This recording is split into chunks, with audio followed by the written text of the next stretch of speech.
Okay. Good evening, ladies and gentlemen. Tonight, we're bringing you drum and dance live to your living room. We are here at the Minneapolis American Indian Center with the CLAN program. That stands for Cultural Language Arts Network. I'm your host tonight, and my name is Manny. To start us off, we're going to have these drummers here do a little song for us, but first, we're doing the switch to virtual to keep everyone safe and stop the spread. Thank you. Raffle. We're going to have a raffle tonight, so stay tuned and be sure to sign in on the link below.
Singers here. His name is Mike Thunder.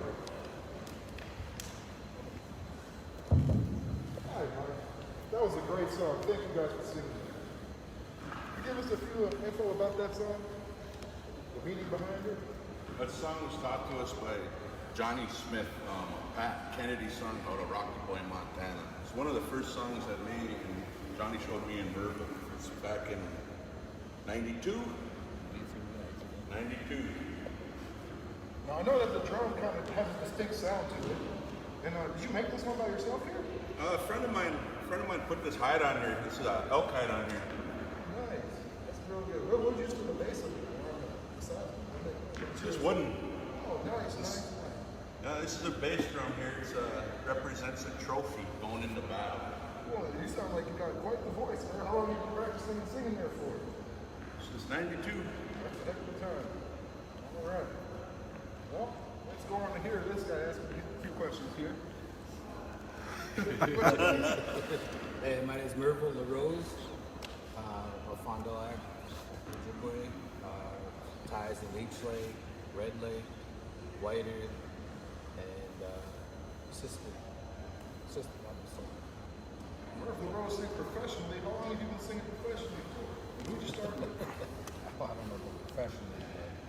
I sing with the boys. I've been singing with them since the winter of 1999.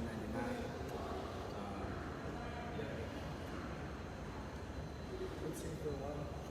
Often. Okay, good. All right, here, we're going to do another one in quite a few minutes here.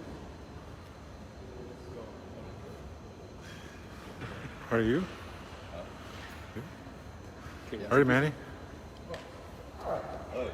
This is our third singer here for tonight. Why don't you give us a little background on how long you've been singing for? I was singing Johnny Smith when I started working at Mary Muir, and that's how I got to learn this song. Before that, I was singing with Jared Beerley,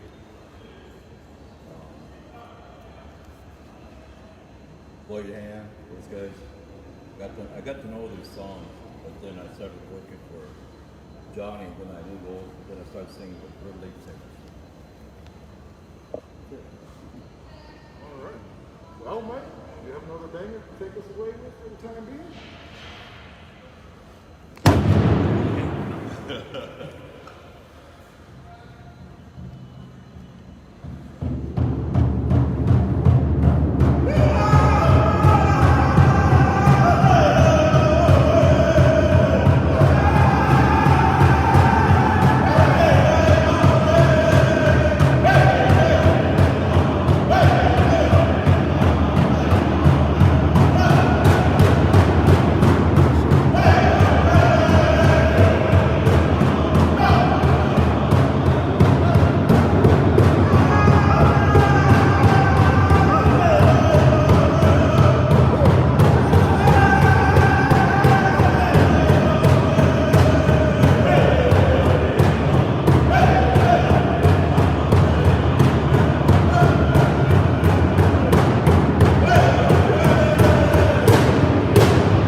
Excellent song by Mike and his crew here tonight. You notice in our first song here, we had a dancer. Here she is with her display of outfits and regalia. Would you mind showing us and explaining to us all the meaning behind all this? And who you are? Bonjour, nandinuwi magani du misko giniwan addition cause. Makwando dem was swagane nindunjaba. Nishtana bibuna gizian. Hello relatives, my name is Misko Giniwan. I'm 20 years old. I'm Bear Clan from Lackaslava, Wisconsin, and I dance both jingle and fancy shawl women's dance styles. And so today I brought my regalia to share with you all. And I'm also going to share how I started my journey as a dancer, the teachings that I learned throughout the past couple years about these dance styles, and how I dance these styles. So, I started dancing at the end of 2018 with a dance group called the Wakina Luta Dance Society. And it's just a group of, different community members on the east side of St. Paul. They came together and agreed that, we needed a space where we can learn how to dance and practice dancing and get comfortable dancing in front of other people, which is sometimes the hardest part, is getting used to the dance arena. So, I started in the end of 2018 as a fancy shawl dancer. I just really liked how the style looked. It looked very, athletic, beautiful and graceful. And so for me, they had some dancers come in one by the name of Connie Hale, and she taught me, really just how to stay on beat, how to listen to the music and follow the drum as I'm dancing. And from there, I watched, different dancers at powwows. I watched YouTube videos, and I just kind of developed my own style in dancing. And Could you give us a run through on all these items here? yeah, and so what they are? going through my outfit, the first item that I was actually gifted were my otter furs. I wear them on my hair, but I don't have them with me today. And then from there, I took a sewing class in high school because I knew I wanted to learn how to make my own outfits. And from that sewing class, I contacted a member in our community to help me learn how to make outfits. And so I don't have my first outfit here, but the first outfit kind of resembled this one, where I had my shawl, and this is a contemporary style shawl, and then I had a skirt and then a shirt on top of it. And so if you can see the differences between this shawl and this shawl, what you can see is that this shawl has chainette fringe and they're tied to the shawl. This is also a type of a thicker fabric, and it has embroidery on it. And sometimes you don't need designs or anything, but a lot of times we decorate our outfits with things that kind of represent who we are, where we come from, and just, we incorporate our own style. I really like the color pink, so I chose pink for my shawl. And then for this one, I had one of my friends design my shawl and pick the color because, she's a really amazing seamstress. And so she put on Dakota applique style.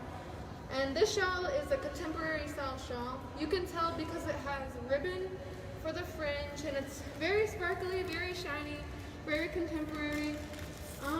And yeah, that's the difference between old style and contemporary.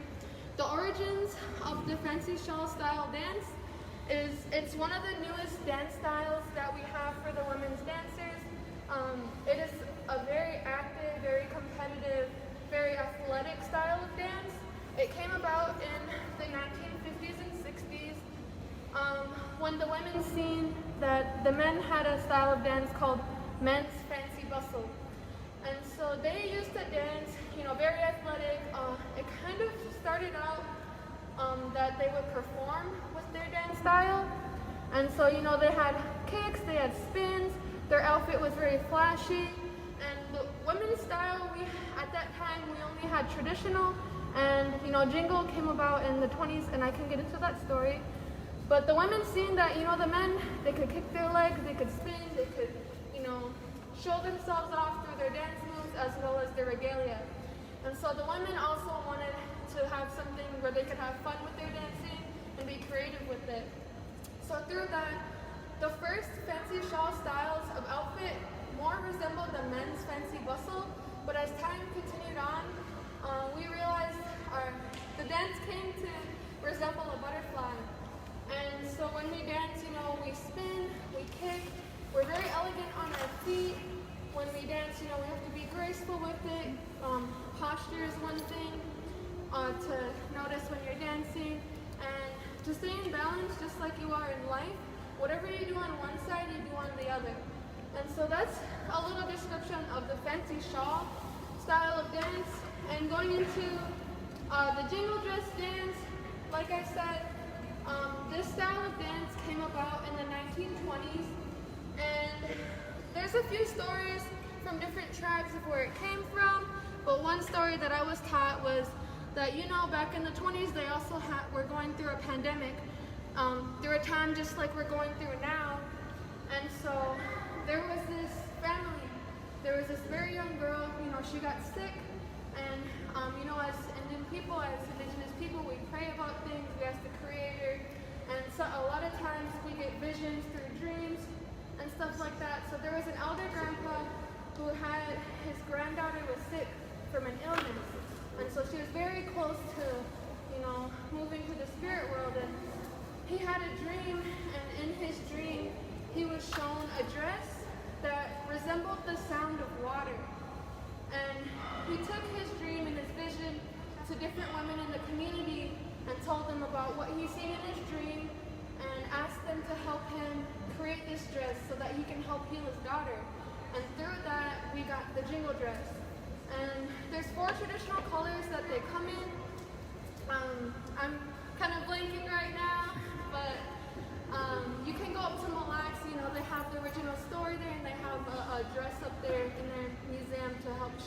story. But like with me today, I have one of my versions of the dress, and through the years, we have different cones that we use, and so like I'm just gonna move this around a little. I noticed that your bells are red, but most are, I see like silver. Is there a special meaning behind the red ones? Or? Yeah, so like I said, throughout the years, we come up with new items, new things to create the cones out of. We have cone rollers now. Sometimes they come pre-rolled. Back in the old days, they would roll their own cones from different materials. And so today, there's a business from this woman up in Canada, and she created these red jingles to help bring awareness to MMIW. And if you don't know what MMIW is, it's an epidemic that Indigenous women are going through. The acronym stands for Missing and Murdered Indigenous Women. And so the color red is to bring awareness and resemble, this fight that we're going through. And, red is a very sacred, very powerful color. And so I think to have a dress in full red, I get questions about why I did this, why did I chose these colors? Well, for one, Misko, my name means red, but for two, I also wanted to help bring awareness to this issue. And so whenever I perform, whenever I talk about my outfits, I always, try to bring that up whenever I'm talking about my outfits. But yeah, so this is the jingle dress. I didn't mention it before, but it came from the Anishinaabe tribes. And so that's where those stories come from. There's a few different stories from a few different tribes. You'll hear something everywhere you go, but that's just one story that was passed down to me as I was learning to dance. And then going on to, my other pieces of my regalia, obviously I have my little crusty mocks.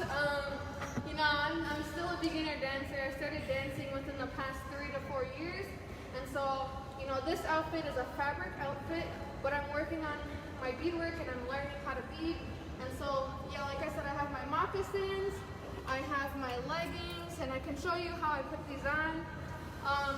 Fancy shawl style dancers, traditional dancers, and sometimes jingle dress dancers wear these. Mine are a little, they're rigged up. I had these for a couple years.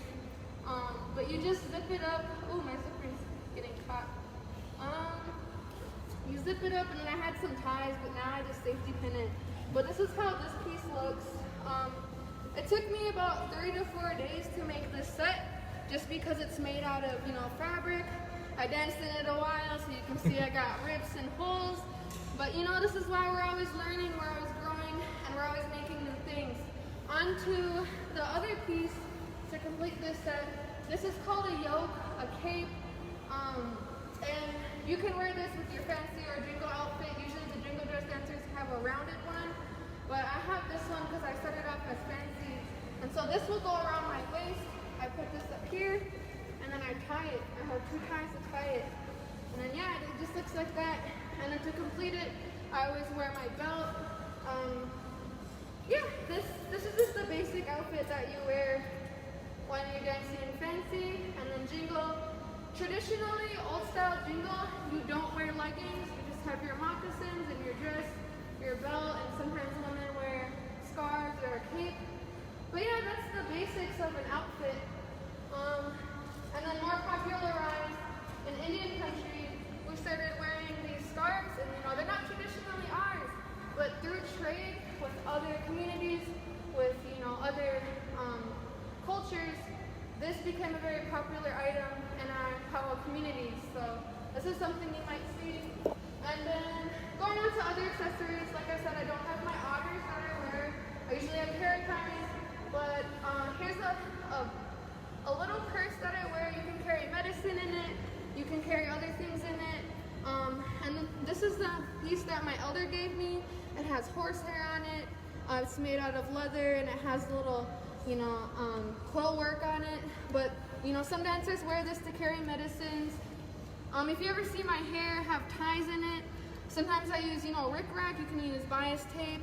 And then I can show you another time how to put those on. We also have a headband. This, it usually just goes on our head. I usually have, matching set of earrings, a choker, other pieces to go with it, but this is just what I have today. I also have a necklace, and like I said, we do trades with other cultures. This is a beadwork piece, not from my Anishinaabe or Dakota culture,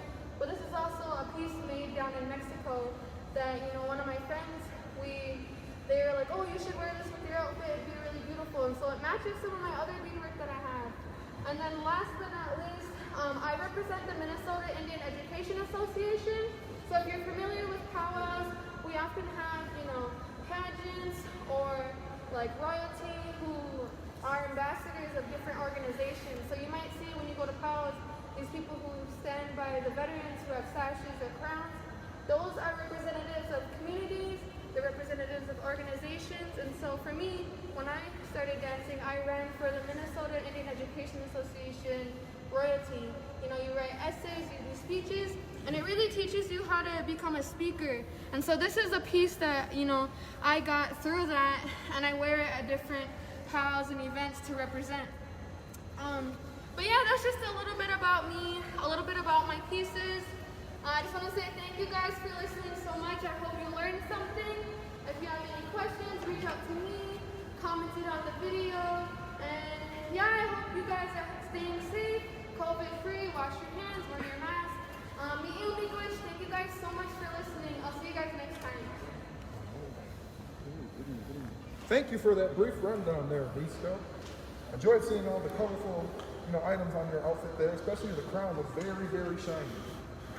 Now, we're going to hear another tune yet again from Mike and the crew. Take it away, Mike.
or as commonly referred to as the roundie.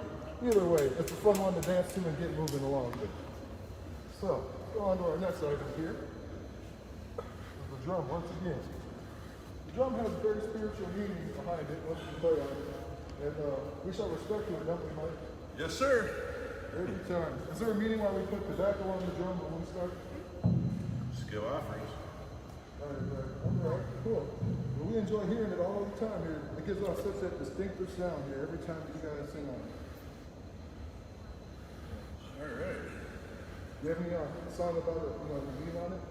That last song we sang was taught to us by Johnny Smith. It was his grandmother, or it's his mother's song.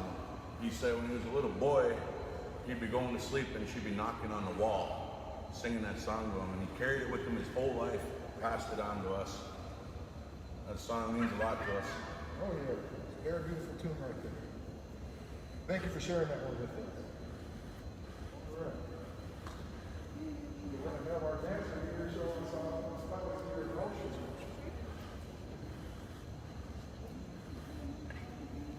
See all the bright shiny colors here. We're now going to see them being used in the actual powwow setting.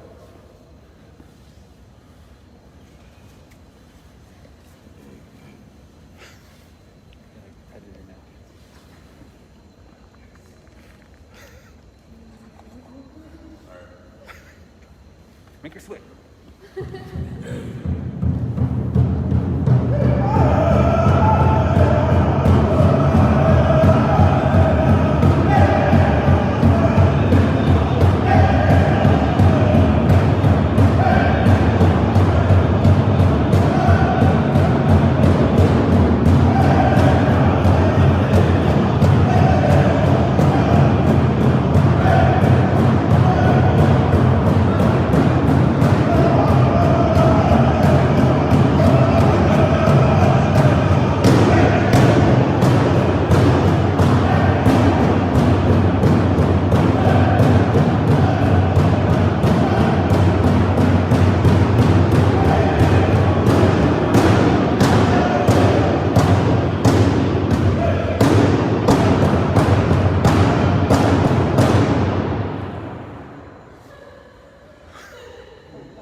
Thank you everyone for tuning in. If you haven't already, please make sure you sign in on the link provided so you can get entered in the raffle. We're going to be picking a winner soon for the raffle. So with that, we're going to let Mike and them do some more songs and tunes for us, carry us out through the night.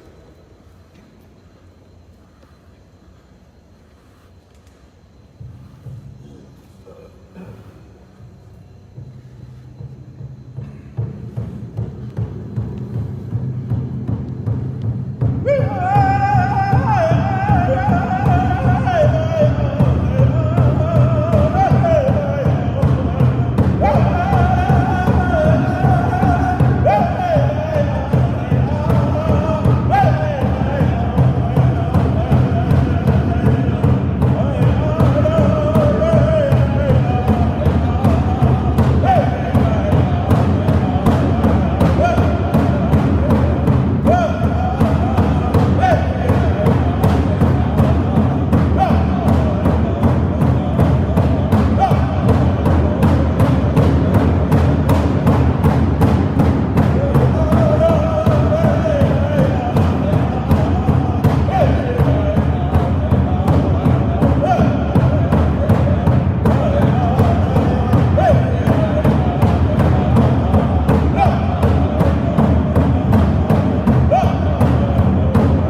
Cranmer's Thunderdome.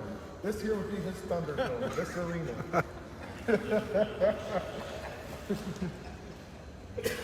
Now please, now I have your attention. I see a lot of you didn't sign in yet.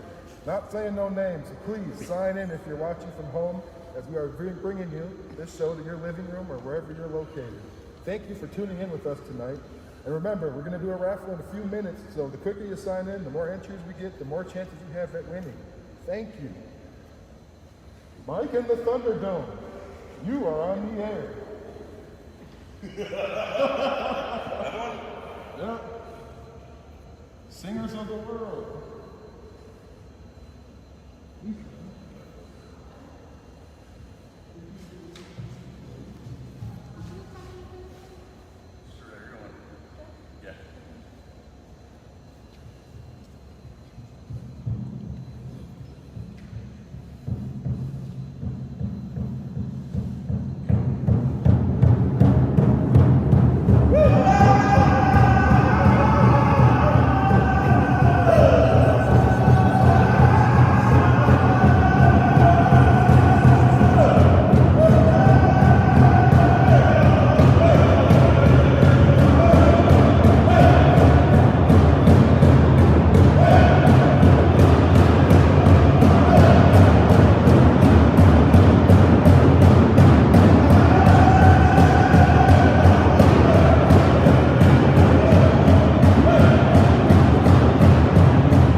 Thank you, Mike. I know I've been putting you guys on the spot all night tonight here, song after song.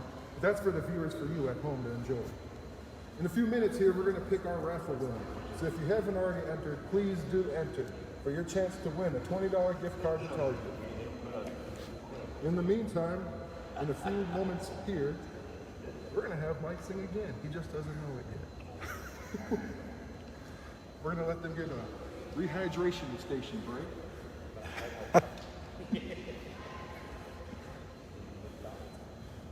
And after this tune, we will have a winner momentarily. Thank you all for joining us tonight here on our first virtual showing of this year. It's sad we have to do this, but to keep everyone safe and contain the spread. Thank you.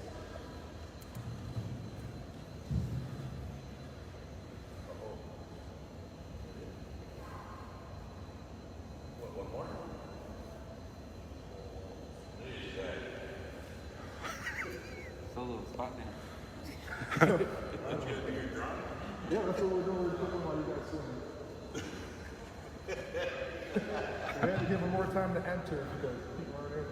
So please do enter. We are live. Please enter in our raffle for tonight for your chance to win a Target gift card. $20. Get you some good laundry detergent, whatever you need, over at Target.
Tonight's winner is Jamala Dama. Jamala Dama. What? Oh, it's fun. How many winners are we doing? Well, we can do a few winners, but tonight's first winner is Jamala Dama. Dama, you won. You already spun it? We did this, remember we spun it one time, we'll do another one. Should we do another one? Yep, we can do another one. And away we go.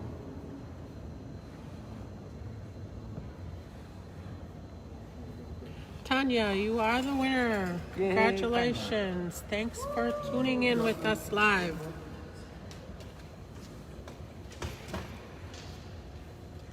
You know, close this out. Thank you for entering in tonight's raffle. And thank you for joining us in our virtual drum and dance tonight. We hope to see you next week. It was fun. Mike, take us home. You go out, man. I'm just kidding.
Cultural Language Arts Network tonight, live at the Minneapolis American Indian Center. Good night to you and yours.